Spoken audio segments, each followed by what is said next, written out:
इस वीडियो को मैं शुरू करूं उससे पहले एक डिस्क्लेमर जो मैं आप लोग को बहुत क्लियर कर देना चाहता हूं।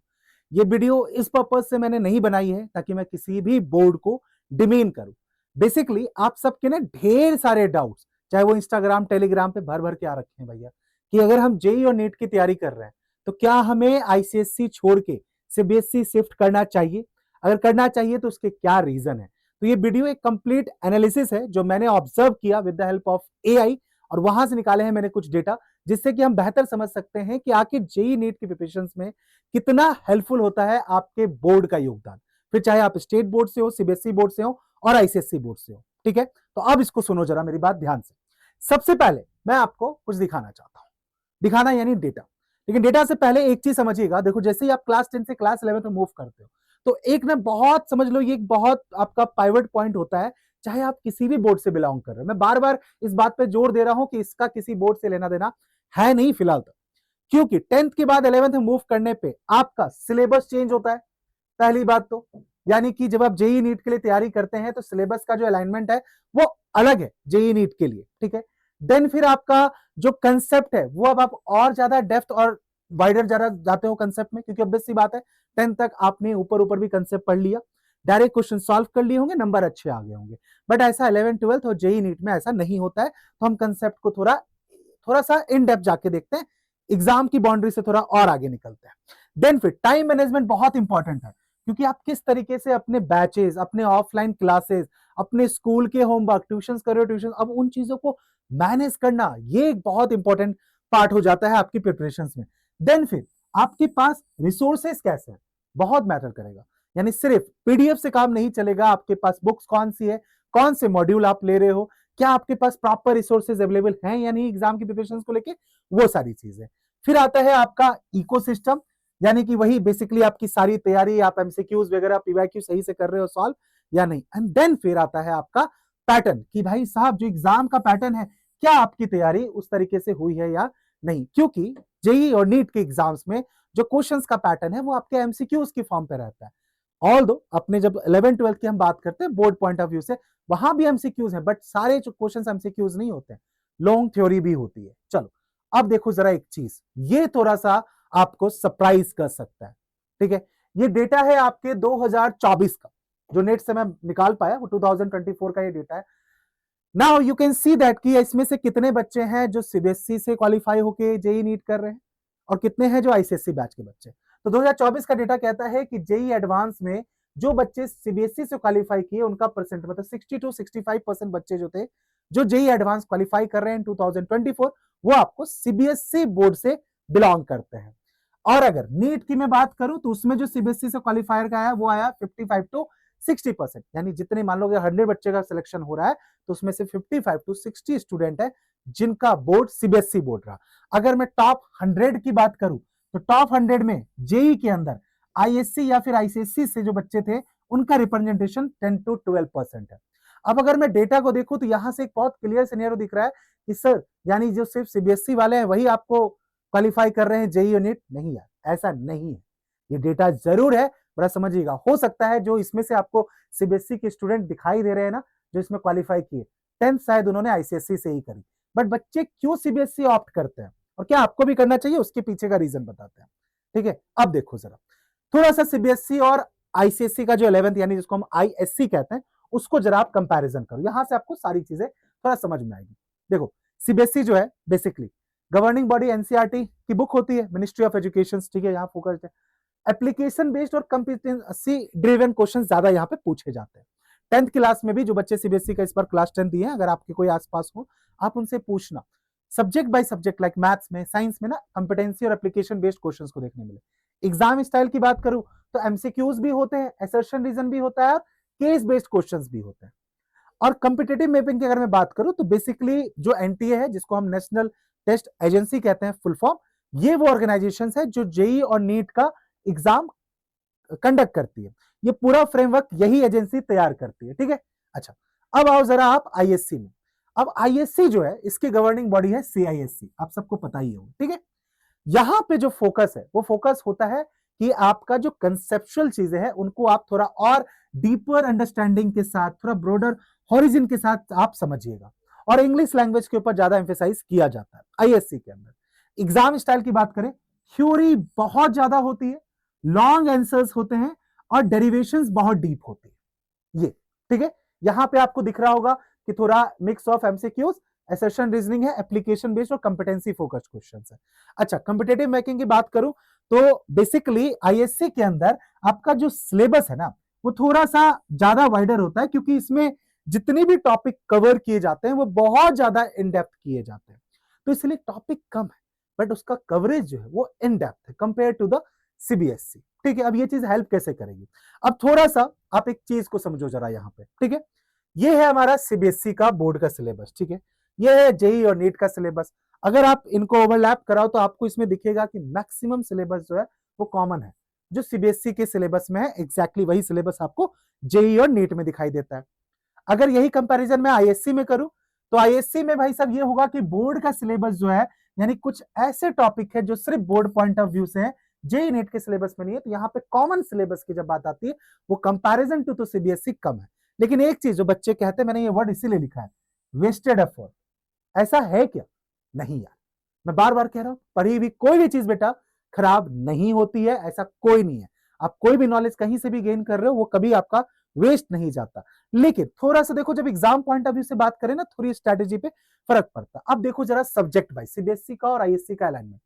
फिजिक्स की बात करें, एनटीए के मैप के अगर आप देखोगे तो डायरेक्टली आपको एनसीईआरटी कवर, मतलब कि एनसीईआरटी के पोर्शंस को वो ले रहे हैं। अब इसका तो ये नहीं है कि सिर्फ एनसीईआरटी बुक में जितनी चीजें हैं उतने से फिजिक्स हो जाता है, नहीं। जो बच्चे सीबीएसई से हैं, जिन्होंने एग्जाम दिया है, वो कमेंट करके बता सकते हैं। सिलेबस आपको थोड़ा सा अलाइन है। केमिस्ट्री के अंदर भी हाँ, एनसीईआरटी भाई साहब ये गोल्ड माइन हो जाती है केमिस्ट्री और बायो की अगर मैं बात करूं तो। बायो में थोड़ा सा एग्जैक्ट, बायो का तो एग्जैक्ट कवरेज आपका नीट का जो एग्जाम होता है बायो की सिलेबस वो आपका एनसीईआरटी रहता है, इसलिए केमिस्ट्री में और बायो में NCERT book becomes a gold mine. कहते हैं कि एनसीईआरटी बुक अगर आपने लाइन बाय लाइन प्रिपेयर्ड करी है तो आप आराम से उसमें स्कोर कर सकते हो। मैथमेटिक्स आपका परफेक्टली नो डाउट सिलेबस तो है, बट आप बेस की तरह। अब आईएससी में अगर आप आओ, आईएससी में फिजिक्स में थ्योरी एक्स्ट्रा है और आईएससी थोड़ा एमसीक्यूज फोकस कम है, क्योंकि एग्जाम एमसीक्यूज फोकस है। और तुम्हारे दिमाग में आएगा सर थ्योरी के क्वेश्चंस और एमसीक्यूज के क्वेश्चंस आगे फर्क क्या? देखो यार, एमसीक्यूज में ये होता है ना कि आपको स्टेप्स नहीं दिखाने होते हैं, तो आपको क्विकली क्वेश्चन सॉल्व करना चाहिए, कम टाइम में ज्यादा क्वेश्चन सॉल्व करो, तो वहां पे आप थोड़ा सा ट्रिक बाकी चीजों का इस्तेमाल करके कम स्टेप्स में अपने आंसर्स तक पहुंच सको। लेकिन आईएससी का जो अलाइनमेंट है, क्वेश्चन यानी बोर्ड एग्जाम्स में जो पूछे जाते हैं थ्रू आउट जो स्कूल आप प्रिपेयर करोगे, उसमें थ्योरी वाला पार्ट ज्यादा देखने को मिलेगा। अगर मैं बात करूं केमिस्ट्री की, जेई का जो भाई सिलेबस है उससे थोड़ा कम फोकस सिलेबस, फोकस्ड इसलिए कि जो चैप्टर है आपके और जो टॉपिक है वो एनसीईआरटी में ज्यादा है जेई के पॉइंट ऑफ व्यू से, और यहाँ पे कम है। केमिस्ट्री की बात करें, केमिस्ट्री बहुत ज्यादा ब्रॉडर है, ऑप्टिमाइजेशन इस पॉइंट ऑफ व्यू से, यानी सॉरी बायो की अगर मैं बात करूं तो इस पॉइंट ऑफ व्यू से वहां पे कम है। और मैथ्स की अगर मैं बात करूं तो देखो यहाँ एडवांटेज होता है, क्योंकि यहाँ पे बहुत ज्यादा डेरिवेशंस है, तो इसीलिए ज्यादा प्रूफ देखने को मिलते हैं आईएससी मैथ्स में। तो अगर मैथ्स की बात करोगे तो आईएससी का क्लास 11-12 का जो मैथ्स है वो ज्यादा हेल्पफुल होता है जेई की प्रिपरेशन में, क्योंकि वहां पे बहुत डीपर कंसेप्ट, बहुत डीप डेरिवेशंस वगैरह यूज की जाती है, और वो डेरिवेशंस आपको जेई के क्वेश्चन सॉल्व करने में हेल्प करती है। तो आप देखिएगा केमिस्ट्री और बायो की अगर मैं बात करूं तो वो आपका सीबीएसई की तरफ ज्यादा ओरिएंटेड है, यानी एनसीईआरटी फर्स्ट और बाद में आप सब कुछ। ठीक है, अब देखो जरा थोड़ा पाथ। सीबीएसई में भाई साहब अगर आप सीबीएसई प्रिपरेशन करते हो, नो डाउट पहली बात तो देखो आपको क्लासेस के लिए आप बैचेस वगैरह ज्वाइन करते हो या फिर ऑफलाइन क्लासेस, ठीक है, कोचिंग के साथ आपकी कंपेटेबिलिटी। टेक्स्ट बुक की बात करें, सीबीएसई प्राइमरीली आपको एनसीईआरटी फोकस करता है, तो ये बोर्ड और वैसे भी आपके प्रिपरेशन जो आप करते हो।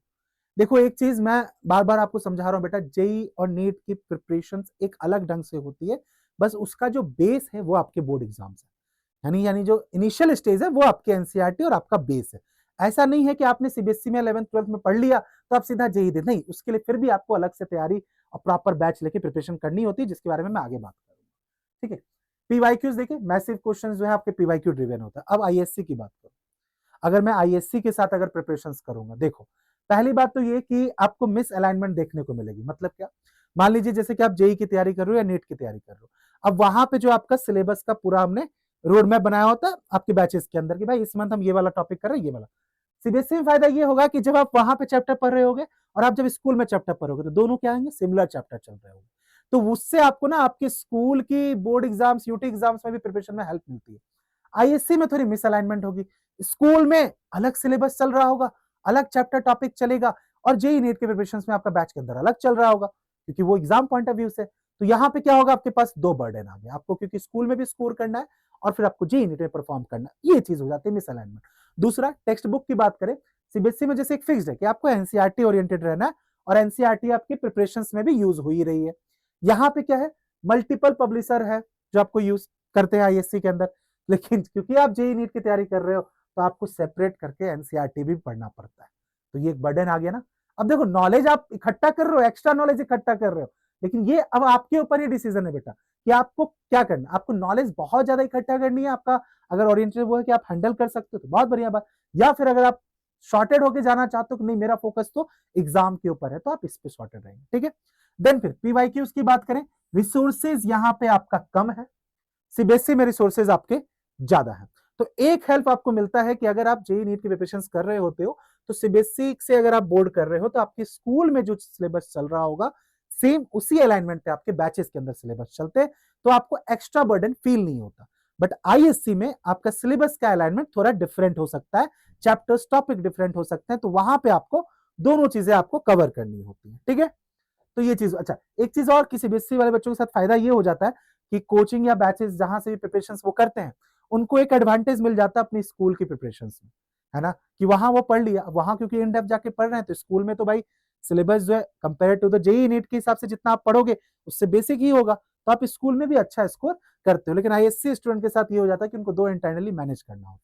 अब एग्जाम पैटर्न की बात करो, आईएससी में पता मैंने बता दिया आपको, थ्योरी एंड डेरिवेशंस बहुत ज्यादा, ISC long form answers and practical के ऊपर ज्यादा एम्फेसाइज करता है।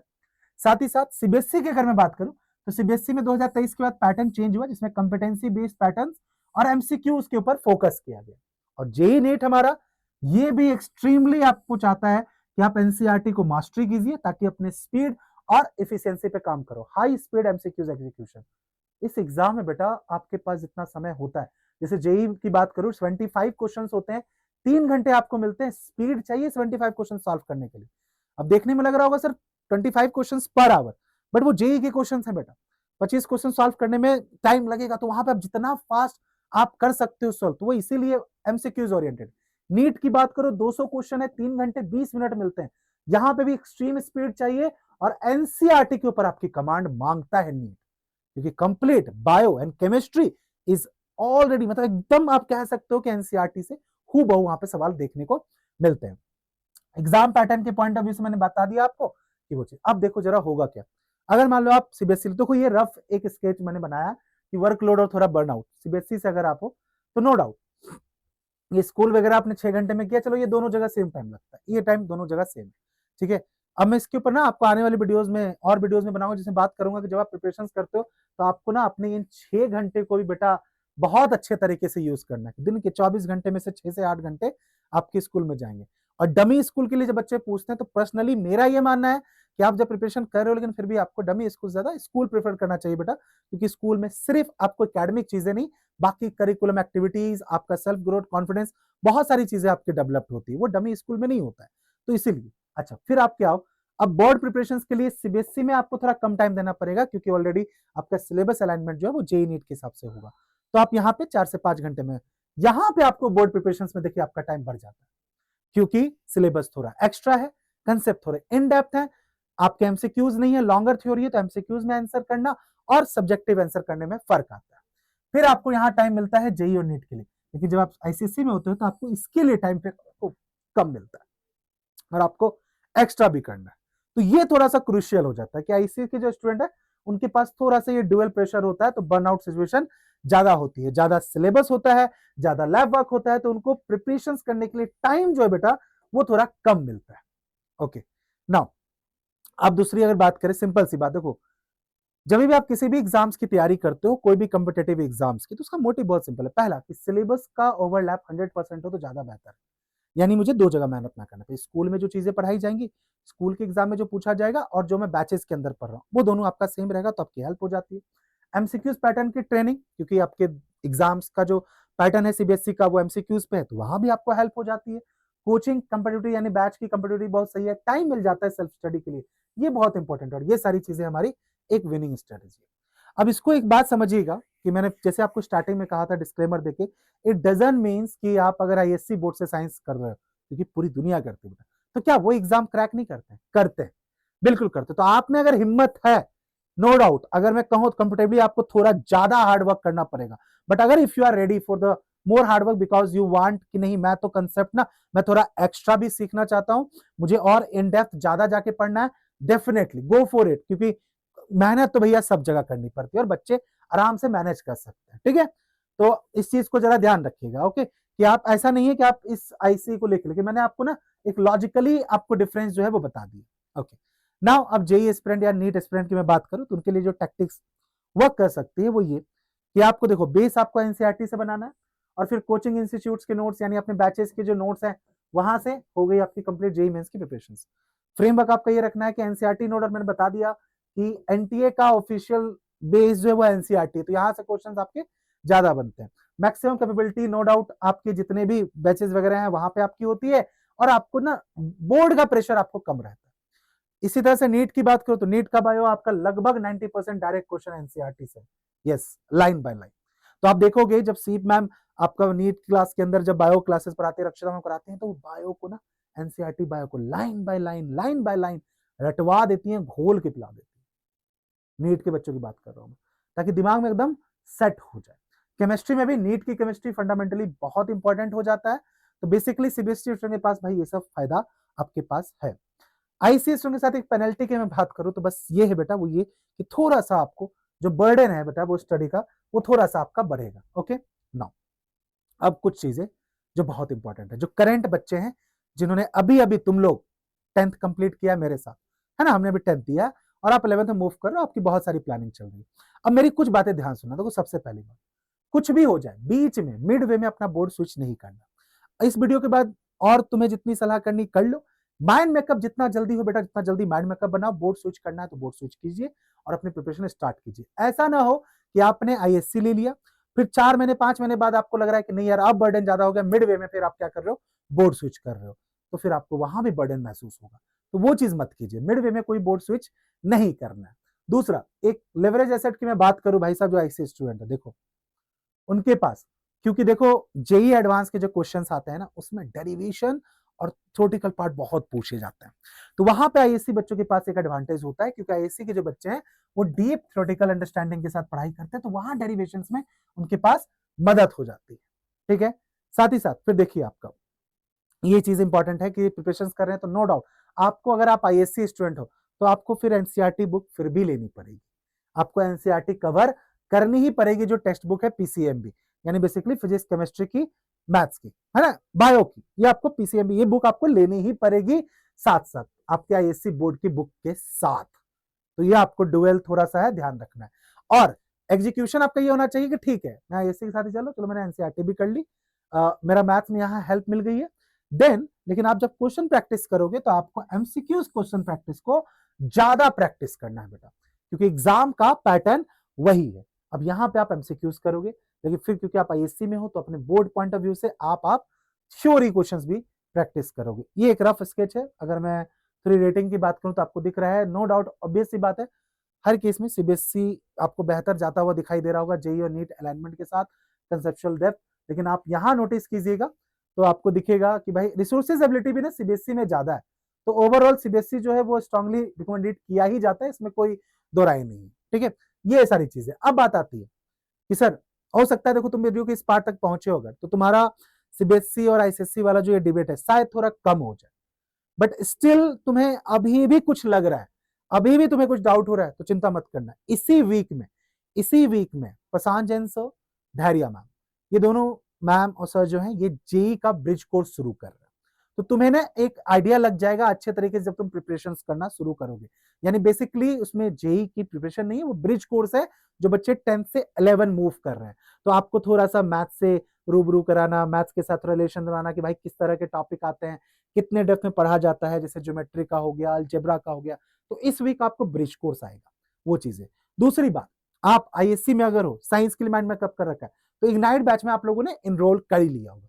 देखो यार ये बैच हमने इसलिए डिजाइन किया क्योंकि तो पता है हमें कि जो बच्चा साइंस से है ना वो सिर्फ साइंस नहीं करने वाला, वो आपको साइंस मतलब बोर्ड के साथ साथ वो जेई नीट की तैयारी करेगा। तो आपके जो बोर्ड एग्जाम की प्रिपरेशन है उसको ईज करने के लिए आपका इग्नाइट बैच, आराम से इसको ज्वाइन कर लो। क्लासेस आपकी 15 अप्रैल से शुरू होगी, अभी ओरिएंटेशन सेशन वगैरह शुरू हो रखा है। पल्लवी मैम को आप जा ही नहीं रहो बायो के लिए, गौरव भैया मैथ्स के लिए, सतीश सर केमिस्ट्री के लिए, यस आपको सतीश सर केमिस्ट्री कराएंगे, मैं नहीं, मैं आपको 10th तक करा रहा हूँ, 11-12 में सतीश सर कराएंगे, मैं बीच बीच में आपसे जरूर आऊंगा मिलने के लिए। देन फिर लीशा मैम आपकी इंग्लिश। तो यानी आपका जो बोर्ड का प्रिपरेशन है वो आपका इस बैच से अच्छे तरीके से कवर्ड हो जाएगा। लिंक आपको डिस्क्रिप्शन में दिया गया विद द कूपन कोड, जिससे कि आपको भैया आराम से एक अच्छा प्राइस में बैच मिल जाएगा, कोई दिक्कत वाली बात नहीं।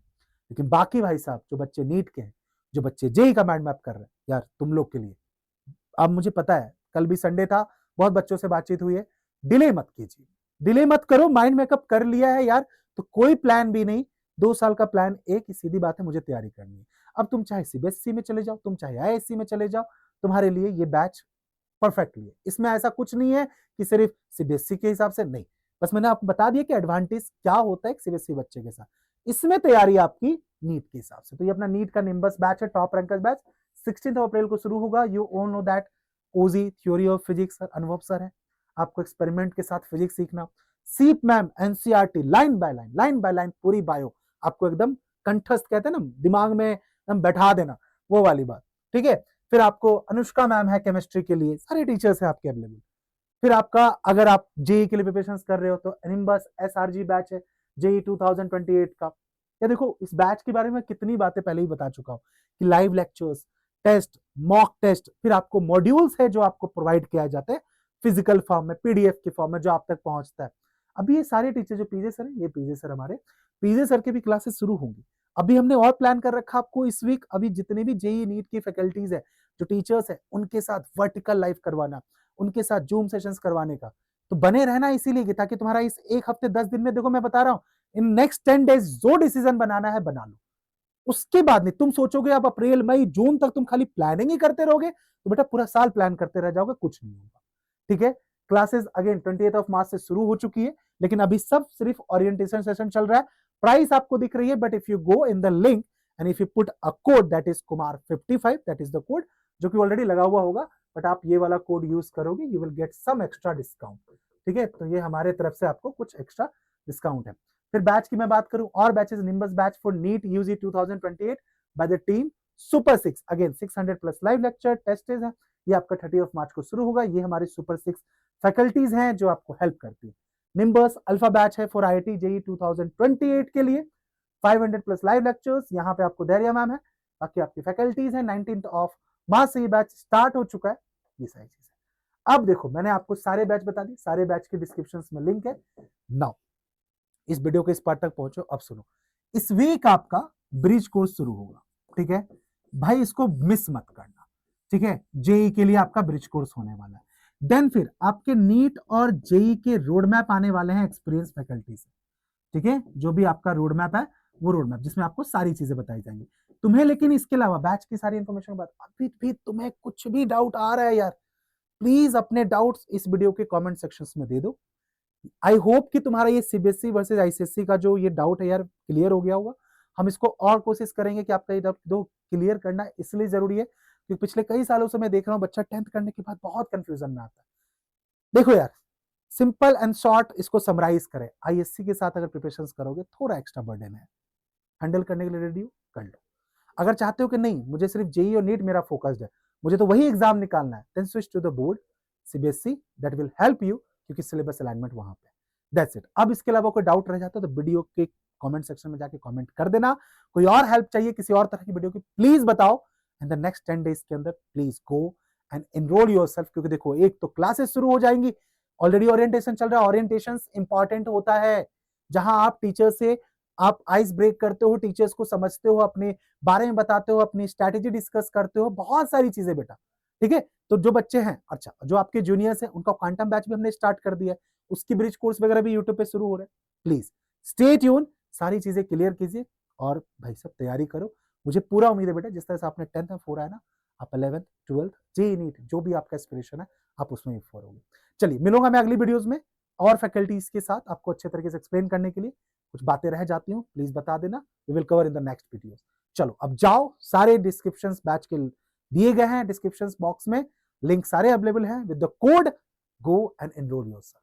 सी यू इन द बैच।